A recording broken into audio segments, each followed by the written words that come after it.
Correction de l'exercice 1 de la deuxième fiche. Dans cet exercice, on vous donne l'information dès le départ que les droites AL et TO sont parallèles. La droite LT sera la sécante à ces deux droites. Avec cette sécante, nous formons des angles et sur votre figure, on vous donne deux angles alternes internes. Vous avez l'information du 97 degrés pour l'angle ALT et vous devez chercher l'angle LTO.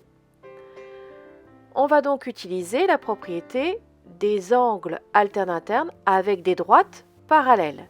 Je commence par mettre mes quatre mots-clés. On a, si, alors, donc. Je remplis le si grâce au cours. Si deux droites coupées par une sécante sont parallèles, c'est donné dans le texte, donc on l'utilise. Alors, les angles alternes internes sont égaux. Je parle des angles alternes internes puisque c'est ce qui m'est dessiné sur la figure.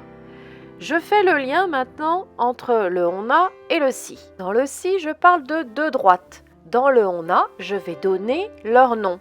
Les deux droites sont les droites TO et AL. Dans le si, je parle d'une sécante. Je vais donc la nommer dans le on a. La sécante, c'est la droite LT. Dans le si, je dis que ces deux droites sont parallèles. Donc je vais renommer les deux droites, TO et AL, et je vais dire qu'elles sont parallèles grâce au symbole parallèle que je connais. Attention, il y a un danger. Rappelez-vous de ce que l'on a fait avant. Rappelez-vous de l'exercice 6. Dans cet exercice, la vidéo avait longuement insisté sur la difficulté de la démonstration. Avec cette propriété, il y a un lien entre le alors et le on a, un lien que l'on n'a pas l'habitude de faire. Je dois parler des angles alternes internes dans le on a.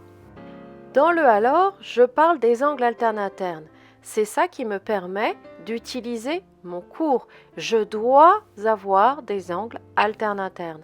Par conséquent, comme je dois les avoir, je vais en parler dès le départ dans le on a.